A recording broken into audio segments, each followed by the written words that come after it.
자, 사람은 어디에 관심하느냐에 따라서, 무엇에 관심하느냐에 따라서, 즉 우리가 어디를 보고 가느냐에 따라서, 그 목적을 따라서 그 사람의 인생이 정해지는 것입니다. 여러분들은 무엇에 관심이 많습니까? 여러분들의 관심은 어디에 있습니까? 어떻게 하면 좀 더 잘 살 수 있을까에 대한 관심입니까? 어떻게 하면 인생을 좀 더 즐길 수 있을까에 대한 관심을 갖고 살아가십니까? 우리 권사님이 고개를 좌우로 흔드시는데, 네, 아닌 줄로 믿습니다. 세상에 잘 먹고 잘 살고 안락을 누리는 이 삶의 목적이 있는 것이 아니라 우리의 마음을 빼앗기고 전부를 다하여 관심 갖게 하는 것이 아니라, 오늘 성경 말씀을 통하여 우리 주님은 무엇에 관심하였고 우리 주님이 이 땅에 존재하셨던 이유가 무엇인지에 대한 것을 다시 한번 발견하는 시간이 되기를 바랍니다. 그리고 우리 주님을 닮아서 저와 여러분들도 부질없는 것, 소멸하는 것, 쇠하여지는 것, 안개와 같이 사라지는 것, 이런 것에 관심을 갖는 것이 아니라 영원한 것, 빼앗아갈 수 없는 것, 하나님께서 가장 기뻐하시는 것에 관심을 갖고 그 우리가 관심하는 바, 목적하는 바 하나님께서 이루어 주시는 은혜로 이 땅에서도 누림의 삶이 있기를 축복합니다. 자, 본문 말씀을 같이 보십니다. 작은 자들아, 내가 아직 잠시 너희와 함께 있겠노라. 자, 우리 주님은요, 무엇에 관심을 하셨냐면, 첫째, 하나님의 뜻을 이루는 것에 관심하셨습니다.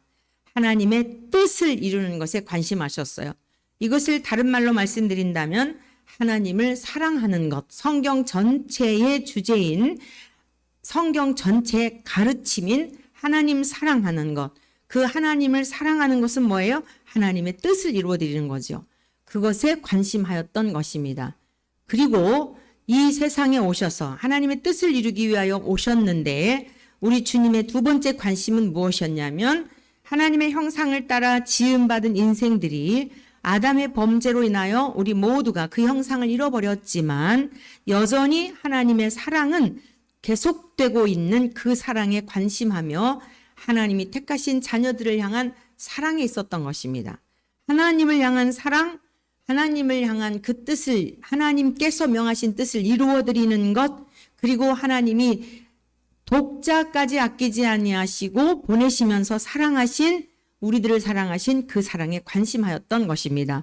본문 말씀을 보면, 작은 자들아, 이제 이렇게 우리 제자들을 또 칭할 때에 이런 그 칭호를 하시기도 하였는데, 내가 아직 잠시 너희와 함께 있겠노라. 주님이 이 세상에 머무는 것도, 이 세상을 떠나는 것도 영혼에 관심하고 있었습니다. 하나님을 사랑하는 것, 이웃을 사랑하는 것, 이웃을 사랑하는 게 뭐겠습니까? 영혼을 전 존재적으로 사랑하여 그 영혼을 하나님께로 인도하는 것이겠지요.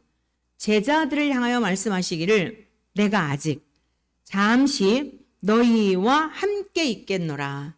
주님은 떠나는 것도 머무는 것도 하나님의 뜻을 이루고 하나님이 부탁하신, 위임하신 영혼들을 주님께로, 하나님께로 인도하기 위한 이러한 목적을 가지고 떠나는 것, 머무는 것, 이 모든 것도 분명한 관심하는 바, 목적하는 바, 방향을 정한 바, 그 뜻을 이루는데 집중하셨다는 말씀이에요. 우리 주님은 한 번도 분산된 삶을 사신 적이 없어요. 하나님의 명하신 말씀을 집중하여 준행하셨고, 삶에 있어서도 사실은 굉장히 단순하셨어요. 사랑하며 사신 거예요. 자신을 다 폭발시켜서 다 산산조각 부서뜨리면서까지, 재물이 되시면서까지 사랑하신 거. 간단한 삶이잖아요. 할렐루야. 우리의 간단하지 못한 삶의 이유는 어디 있죠? 부서뜨리지 않으려고.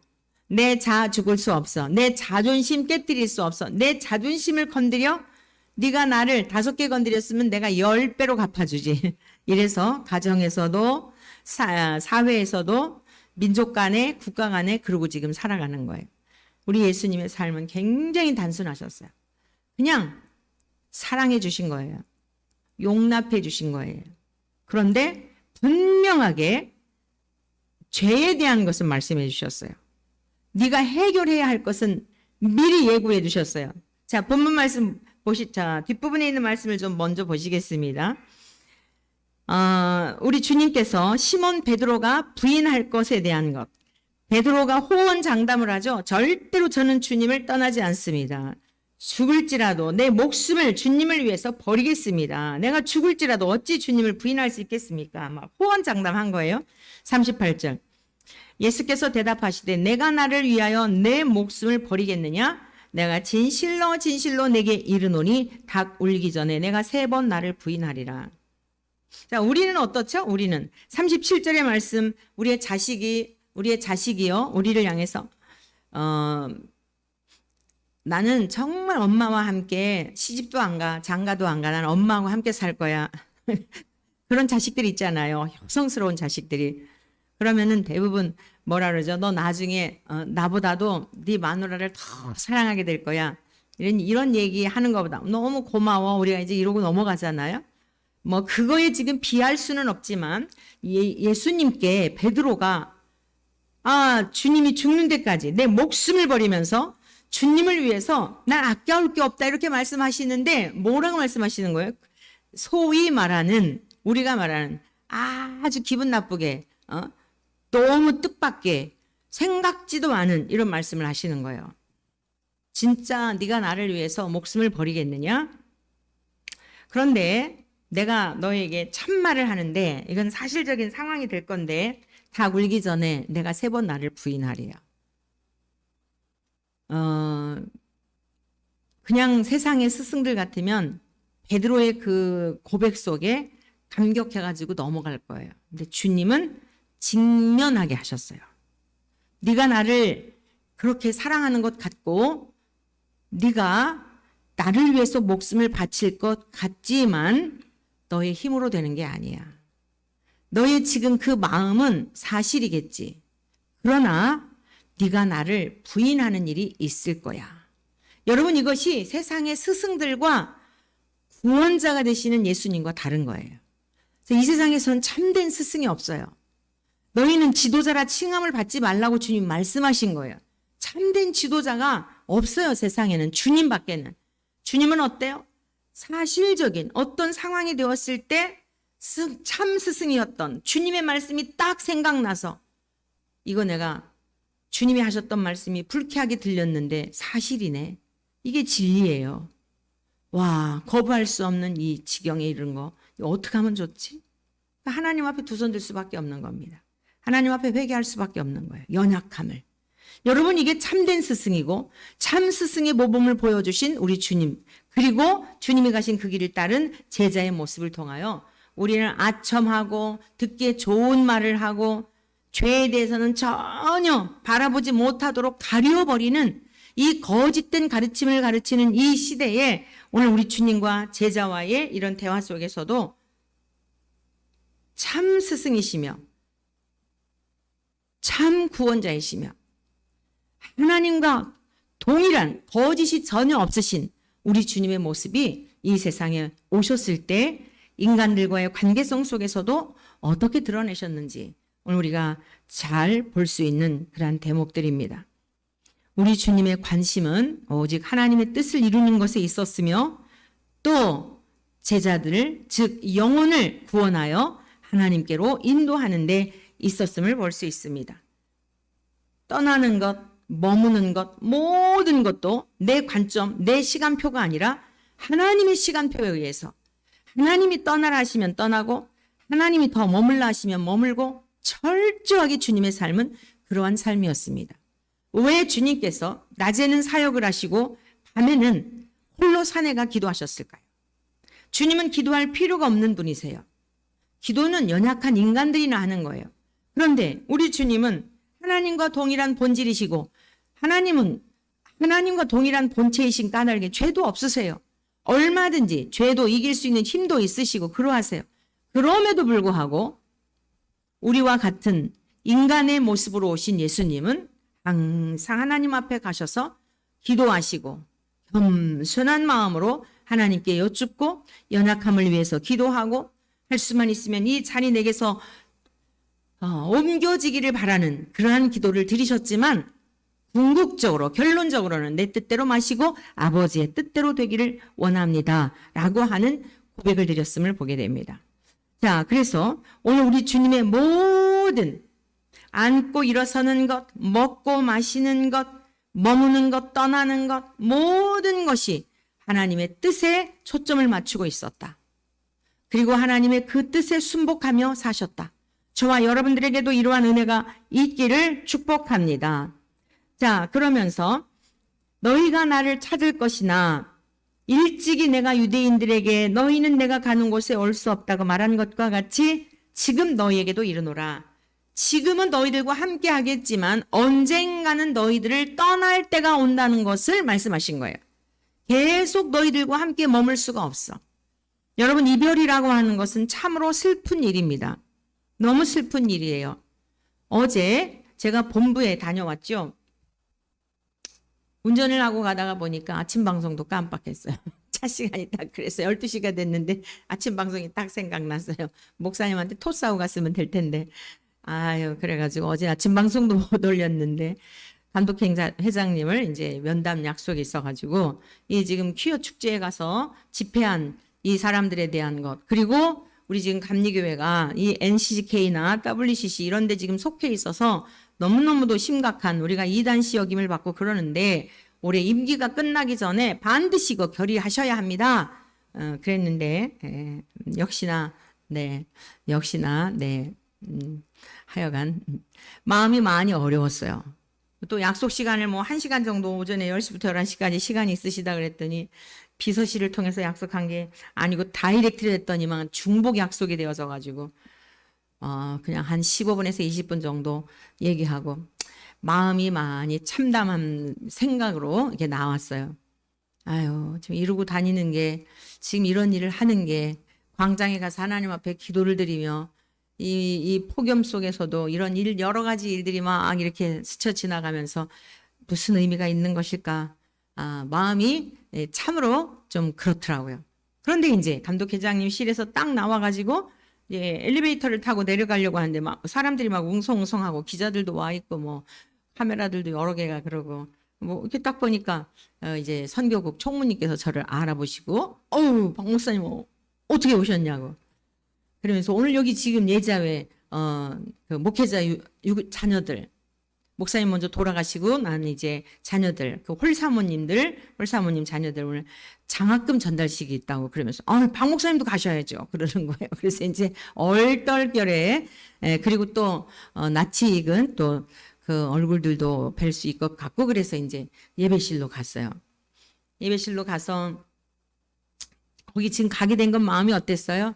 아휴, 이러고 다니는 게 무슨 뭐 열매가 있나, 무슨 뭐 변화가 있을까, 뭐 이런 마음이었는데 거기 앉아서 참여를 하면서 많은 은혜를 주셨어요. 2001년도에 우리 교회에서부터 이 모임이 시작이 됐어요.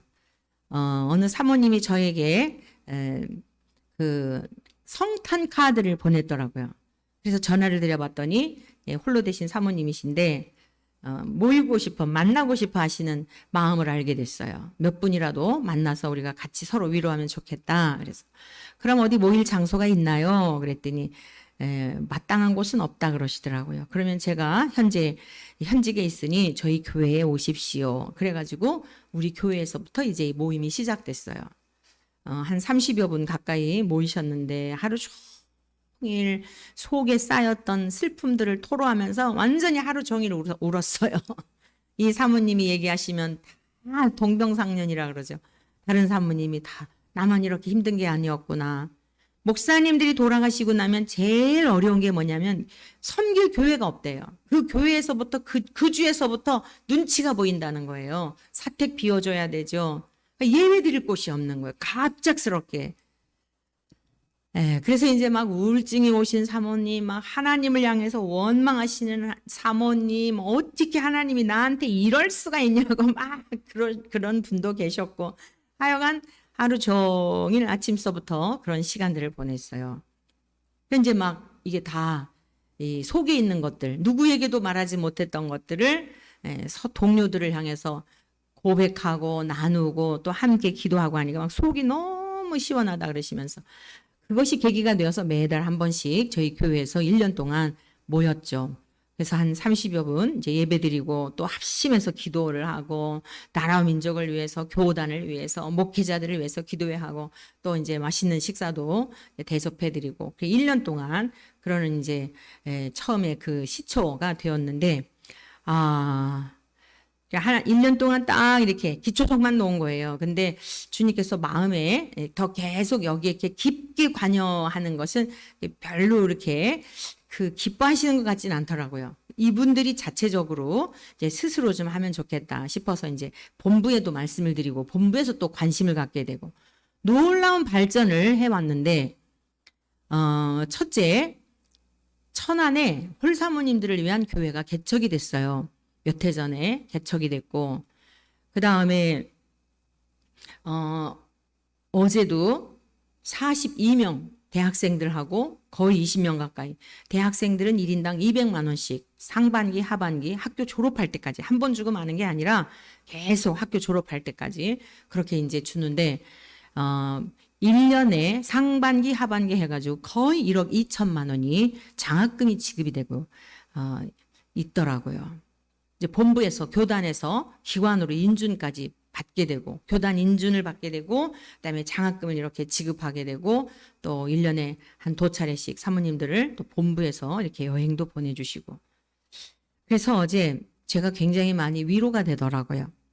24년 전에 사실은 저는 좀 빚진 마음도 있었어요.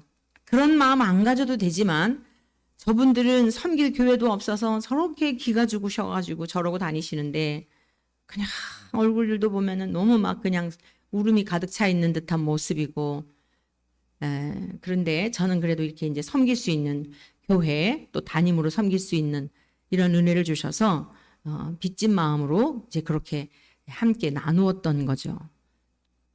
이렇게 풍성하게 열매를 맺고 결실을 맺을 것은 상상도 못했어요. 어제 이제 저를 또 마침 저하고 같이 그 편지를 보냈던 카드를 보냈던 사모님이 못 오셨어요. 그래서 제가 대타로 생각지 않게 이 예자회가 생기게 된 동기를 현재 회장님이 잠깐 소개하면서 이제 저를 소개를 시키고 하는 시간들이 있었는데 조금 전에 제가 뭘 했다고요?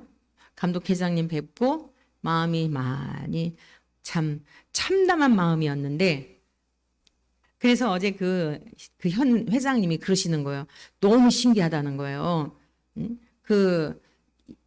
이 같이 세우신 이정정 사모님이라는 분이 오셔야 되는데 이분이 오시지를 않아서 이게 막 안타까웠대요. 갑작스럽게 오시기로 했는데 못 오셔갖고 그랬더니 제가 대신 이렇게 와서 얼마나 감사한지 식사 예약도 그분을 위해서 다 해놓은 건데 제가 대신 대접을 받게 되고 그분이 인사해야 되는데 제가 대신 인사를 받게 되고 그러면서 너무 놀랍다는 거예요. 제가 이런 이야기를 했어요. 사모님 이전에는 몰랐는데 제가 요즘은 어디를 가든지 이 괜히 가게 하시는 데가 없더라. 허투루 가게 하시는 데가 없더라. 그래서 에스겔 선지자를 데리고 에스겔이 바벨론의 포로로 잡혀갔을 때에 하나님은 예루살렘에만 계시고 그 이방 땅에는 안 계신 줄 알았거든요. 얼마나 절망했겠어요. 우리는 버림받았지. 우리는 이제는 끝난 거야. 아무 소망이 없어. 얼마나 낙심했겠습니까? 그런데 하나님께서 그발강가에 나타나셔가지고 에스겔 선지자를 데리고 다니시는 거예요. 여러분 잘 아시는 그 에스겔 골짜기에 마른 뼈다귀들을 보게 하시고 제가 요즘 그런 걸 많이 느낀다. 이렇게 아니 지나온 날의 삶도 보니까 하나님이 데리고 다니시면서 보여주셨다는 그런 생각을 가질 때가 참 많이 있었다. 오늘도 그러한 시간이다. 약속을 했어도 내가 못 왔을 거다. 사실 어제는 병원 그 정기검진 예약이 있어가지고 그거를 이제 워낙 감독회장님 만난 중대한 사안 일이기 때문에 제가 이제 여기 예약을 변경을 한 거죠. 만약에 여기서 와가지고 이렇게 좀 같이 오세요 그랬으면 아마 안 갔을 거예요. 그런데 어떻게 그렇게 딱 약속 시간 끝나고 시간이 딱 절묘하게 맞아 자연스럽게 이렇게 그런 모습을 보면서 결론적으로 주님의 이름을 위하여 행하는 것에 대해서는, 순종한 것에 대하여서는 우리가 생각한 거나 우리가 계획한 거나 그려본 거나 꿈꾼 것보다 훨씬 더 넘치는 30배, 60배, 100배의 결실함으로 하나님께서 영광을 받으시고 위로해 주신다는 것을 깨닫게 되었어요. 그래서 다시 오면서 이제 그래, 그냥 주님이 주시는 감동을 따라 순종하는 거지, 열매가 이러니 열매가 없니 이러면서 낙심할 것은 없다라는 결론을 가진 거예요. 오늘 저와 여러분들이 신앙인의 자세가 뭐냐? 오늘 우리 주님의 모습이 무엇입니까? 주님은 죽으러 오신 거예요. 많은 열매에 대한 것도 성부 하나님의 몫으로 남겨두신 거예요. 우리 주님 돌아가실 때 그 수만 명이 따라다녔지만 제자들 12명을 애지중지 여기면서 교육시켰는데 그나마 사도 요한만 옆에 있고 다 도망갔잖아요. 가룟 유다는 예수님을 종처럼 취급하며 돈을 받고 팔고 그 기가 막힌 상황들이 펼쳐졌잖아요. 이게 예수님의 일생이었어요. 근데 사실 우리들은 어떤 생각이 있죠? 부활하신 주님, 승천하시고 성령님이 오시고 막 베드로나 그 제자들이 나가서 많은 영혼들이 몰려들 때 그것만 생각하잖아요. 죽음을 생각하진 않고. 예수님이 죽으셨기 때문에 부활하셨고 부활하시고 그 모든 일을 완수하셨기 때문에 그 영광을 우리가 누린다는 건 생각 안 하고, 죽는 것은 거부하고 처절하게 죽어지는 것은 싫어하고 박수받고 영광받고 뭔가가 막 당장 열매가 있기를 바라는 이 마음 때문에 낙심하는 거 아닐까요? 여러분, 오늘 우리 주님은 지금 이제 다음 주서부터는 유언설교로 들어갑니다. 우리 주님께서 이제 유언설교 하세요. 그래서 오늘 마무리 다 13장까지 말씀을 마치려고 하는데, 우리 주님을 생각할 때에 영광만 생각하시면 안 돼요. 신앙의 여정에 있어서 저와 여러분들이 꼭 기억하셔야 할 것은 열매만을 내다보시면 안 돼요. 세밀하게 우리가 관심해야 될 게 뭐예요? 제자들과 함께 머무는 것. 이제 얼마 있으면 너희들이 나를 볼 수 없을 거야. 내가 유대인들에게 얘기했던 것처럼, 내가 그들에게도 얘기했던 것처럼 내가 이제 죽게 될 거야. 너희들은 기가 막힌 상황 가운데 처하게 될 거야. 너희가 나를 찾아도 만날 수 없을 거야. 그런데 이제 그 유언설교로 들어가면서는 뭐라고 말씀하셔요? 그러나 염려하지 마라. 내가 너희들을 위해 처소를 예배하러 갔다가 다시 와서 너희들 나 있는 곳에 있게 할 거야. 그때는 영원히 떠나지 않아. 얼마나 영혼에 관심하고 전심을 다해서 하나님이 명하신 그 말씀에 순종하며 지금 당장 제자들이 버리고 떠나갈 걸 알면서도 용납하시고 너 조금 있으면 나를 부인할 거야.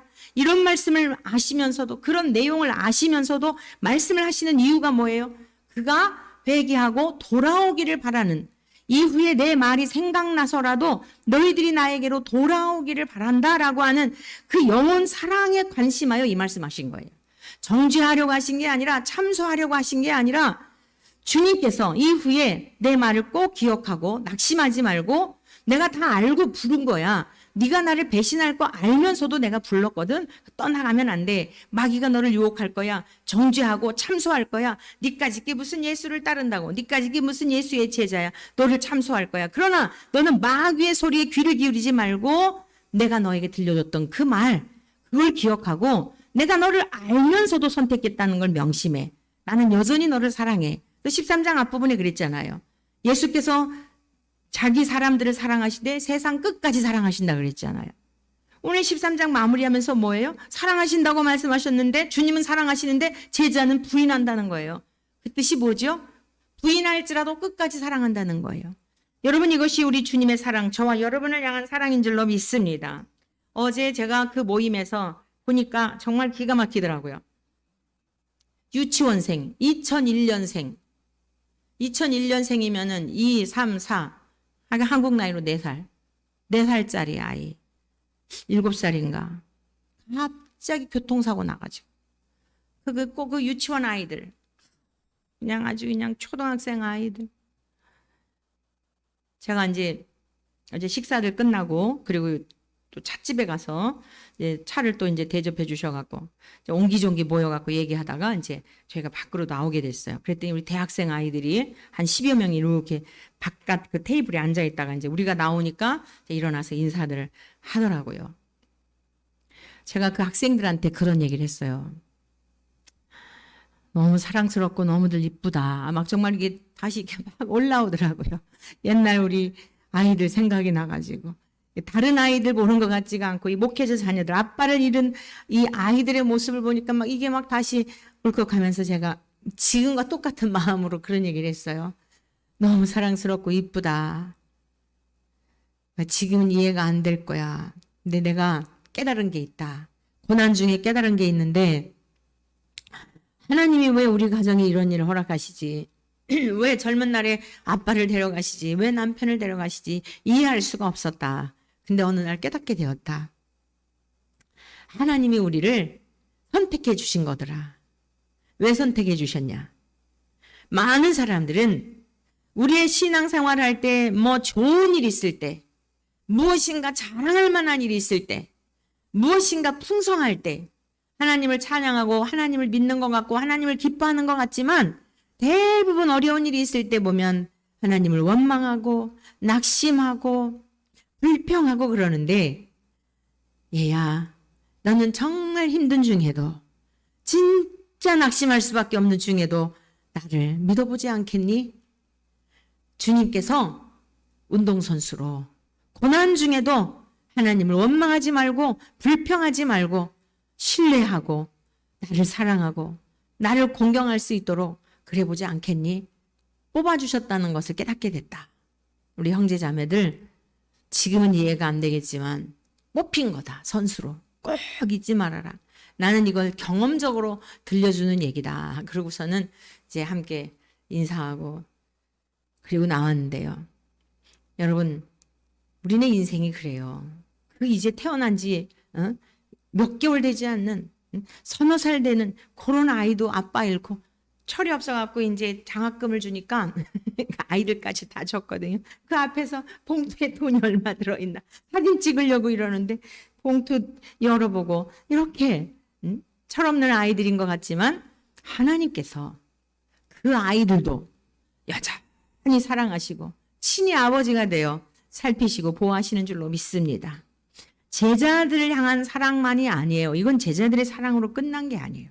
저와 여러분들을 향한 사랑으로 끝난 게 아니에요. 주님을 의지하는 모든 이들에게 두루 하나님께서 두루 사랑하는 사랑이에요. 우리 주님께서 하늘가족 개념을 말씀해 주셨잖아요. 누구든지 내 아버지의 뜻대로 행하는 자라야 내 형제요 자매요 모친이라고 말씀하셨잖아요. 그래서 어제 이제 전직 감독회장님이 회장이시거든요.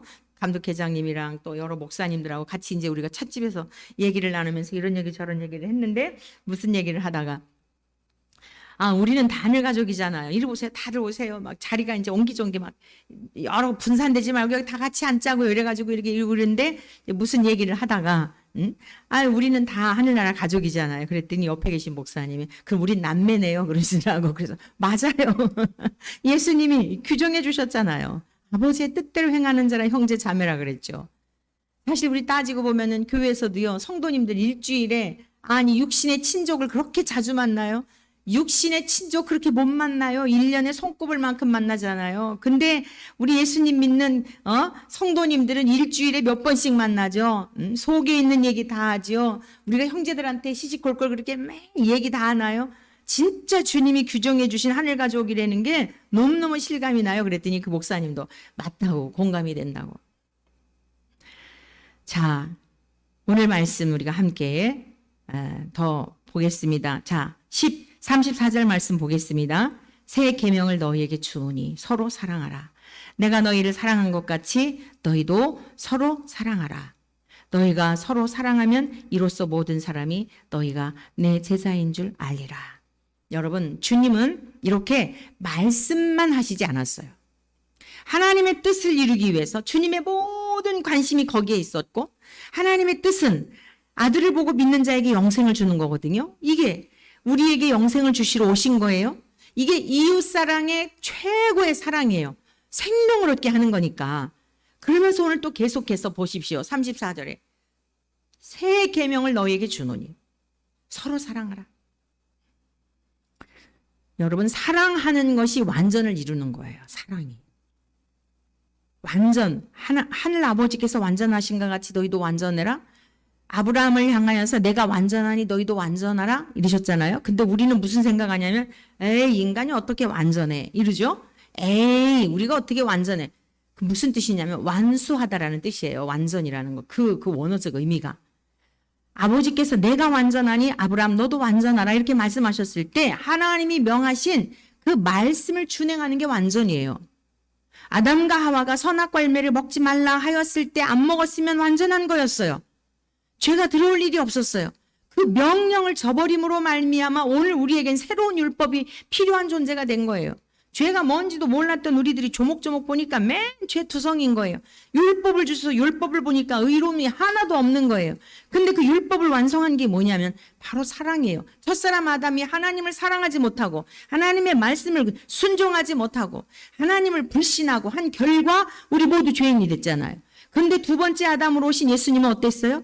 철저하게 완전하게 정말 조금도 틈이 없이 하나님의 명령에 순종하신 줄로 믿습니다. 그 사랑을 완성하신 거예요. 그래서 이제는 나만 사랑해야 할 의무가 있는 게 아니라 나의 사랑을 입은 너희들도 나의 의를 힘입어 나의 사랑의 능력으로 너희도 서로 사랑하라 이거예요. 우리들의 힘으로는 사랑 못해요. 절대 못해요. 이기적이고 계산되고 얼마나 계산적인지 몰라요. 절대로 사랑 못해요. 여러분 착각하시면 안 돼요. 내 사랑으로 사랑하는 것도 다 계산적이에요. 그런데 그리스도의 사랑으로 사랑하는 것은 계산이 안 되는 거예요. 여러분 그리스도의 사랑으로 사랑하는 것은 계산하지 않는 거예요. 그냥 마음으로부터 공급해 주시는 힘으로 사랑하는 거예요. 그래서 가장 먼저 누가 아냐면 자기 자신이 알아요.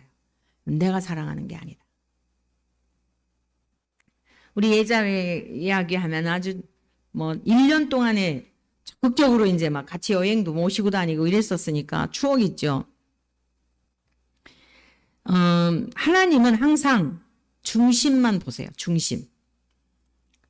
이맘때쯤이었던 것 같아요. 여름에 이 사모님들을 휴가를 좀 모시고 가야 되겠다. 이제 이런 생각이 들었어요. 그래서 제가 한 달 받는 사례비를 이 사모님들의 남편이 되어서 다 써보자. 이래가지고 대형차 45인승 우리 지방에 계신 목사님한테 송천교였던 것 같아요. 목사님한테 말씀드렸더니 냉큼 차를 내주셨어요. 그 장로님이 또 운전해 주시고. 그리고 이제 제가 한 달 사례비를 뒤에 계산 안 되는 거야. 왜? 그냥 기뻐. 생각만 해도 기쁜 거예요. 이분들이 기뻐할 것을 생각만 해도 기쁜 거예요. 그래서 이제 강원도에다가 이제 호텔을 예약을 해놓고 바닷가 바로 앞에 우리 권사님들과 함께 가서 좋았던 그런 데들을 다 식당이랑 이런 거를 다 예약을 해놓고 차를 이제 모시고 갔어요. 근데 주님은 제 중심만 보셨지 제 사례비를 쓰게 하시진 않았어요. 이게 또 성도님들이 감동이 되셔가지고 또 누가 식사 대접하고 어떻게 하고 이래가지고 전혀 제가 생각했던 사례비는 쓰지 않게 되었어요. 돌아오는 길이었어요. 여행을 끝나고 돌아오는 길이었는데 40대 초반에 젊은 사모님이 급체가 돼가지고 차를 휴게소에다가 세워놓고 난리가 난 거예요. 막 응급 상황이 된 거예요. 그래서 이제 기도해드리고 또 막 지압해드리고 그래서 이제 응급처치를 해가지고 다시 차를 타고 이제 서울로 오게 됐어요. 그러는 사이에 이분에 대한 사연을 듣게 됐어요. 이분 남편은 갑자기 돌아가신 거예요. 급성으로 암이 와가지고. 그러니까 아무런 준비도 없이 돌아가신 거예요. 근데 이 사모님이 사회복지학 공부를 하고 계셨대요. 근데 한 학기 동안 이제 한 학기를 남겨뒀는데 그러니까 목사님이 가셨으니까 취직이라도 해야 되잖아요. 근데 마침 사회복지학 4년제를 공부를 했는데 한 학기를 놔두고 등록도 못하고 학교도 휴학해야 되고 살 길은 막막하고 이러니까 남편이 갑자기 가셨죠. 앞길도 막혔죠. 그러니까 도저히 살 소망이 안 보이는 거죠. 그러니까 이게 막 병으로 온 거예요. 먹었던 게 다 체해가지고 급체를 해가지고 난리가 난 거예요. 학비가 얼마나 되는데요 하고 봤더니 어느 정도는 모아놨는데 어느 정도가 모자란대요. 근데 딱 보니까 제 한 달 사례비더라고요. 그래서 여기 사모님들을 위해서 쓰려고 했던 사례비를 계산도 하지 않고 어차피 이분들 위해서 쓰기로 했으니까 이 사모님에게 그 등록을 하시도록 그렇게 등록금을 드렸어요. 학교를 마치셨어요. 세월이 흘렀어요. 저도 살았어요. 굶지 않고. 그분에게 등록금 드렸지만 굶지 않고 살았어요. 빚으로 살았든 무엇을 살았든. 그랬는데 세월이 흐르고 나서 이분이 재혼을 하셨어요. 그래서 이제 그 중령 제대하신 전역하신 분하고 하다 보니까 이렇게 그 연금이 그래도 생활 나름대로 이렇게 잘 넉넉히 살기에 그런 환경이 된 거예요. 정말 계속 어려웠죠. 아이를 키우면서. 굉장히 어려울 때였어요. 근데 어느 날 갑자기 그 사모님한테서 전화가 온 거예요. 그 수원에 계시는데 식사 대접하고 싶다고. 그래서 이제 갔죠. 나중에 알고 보니까 이분을 여기 예자회에 오도록 소개했던 사모님이 계시고 이 형편을 저에게 얘기해 준 원로 사모님이 계세요. 그 사모님이 이분에게 그런 얘기를 했대요.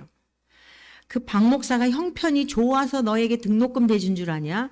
박 목사도 얼마나 힘든데 애들 키우면서 그 교회 섬기면서 네 지금 재혼해가지고 이렇게 여행 다니면서 그냥 해외 여행 다니면서 룰루랄라 그러고 이제 좀 돌봐야지. 그랬다는 거예요. 그래가지고서는 이분이 이제 봉투를 하나 주시더라고요.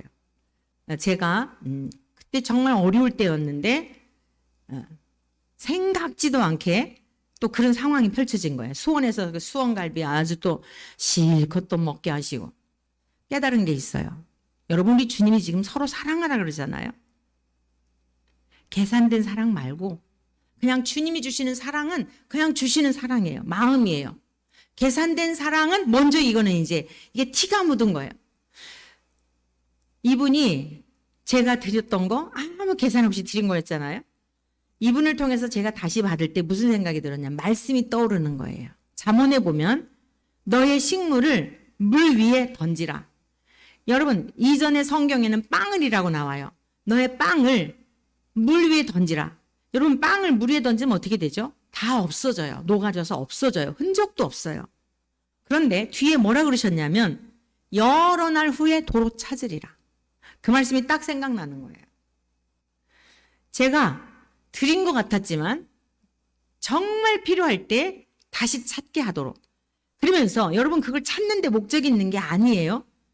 그 순간 무엇을 생각했을까요? 와, 하나님의 말씀은 정확하구나.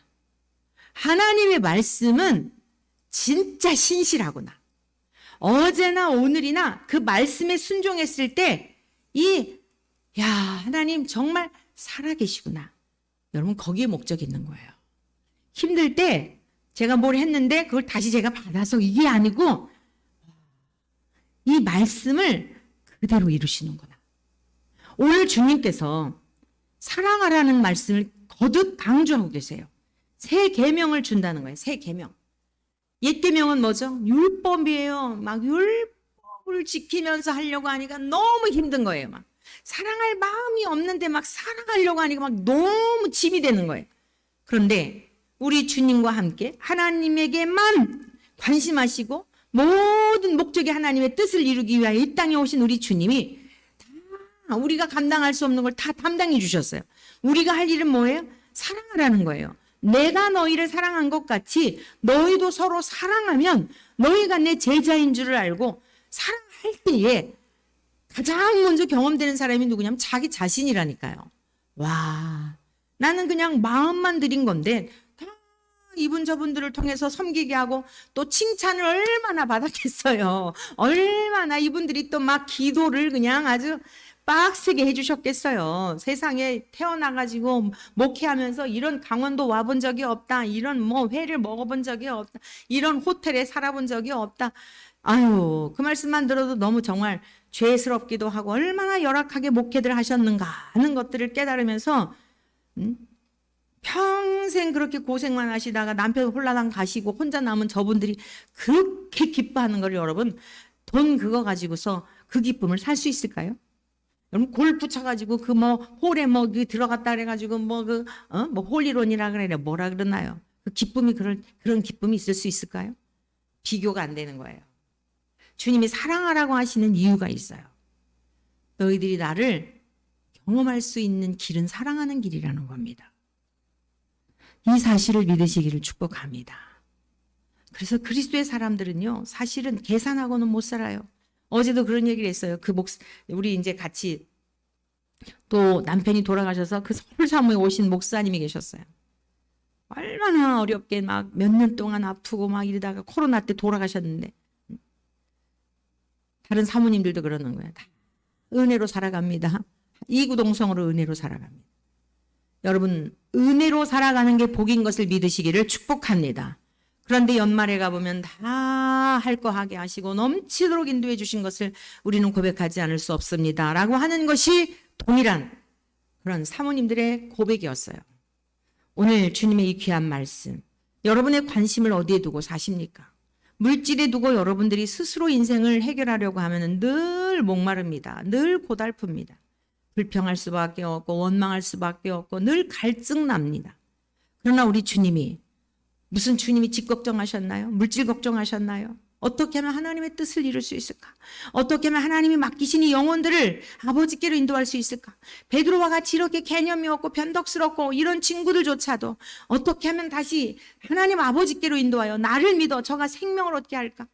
모든 관심이 하나님을 향하여, 이웃을 향하여, 생명을 향하여, 영혼 구원을 향하여 오직 주님의 관심이 그러하셨던 것처럼, 그리고 사랑하라고 명하시기만 하지 아니하고 친히 사랑의 본을 보이신 것처럼 저와 여러분들도 그 주님 모시고 주님과 연합이 되었다고 한다면 우리도 그 길을 가는 복된 하나님의 권속들이 되시기를 주님의 이름으로 간절히 축원합니다.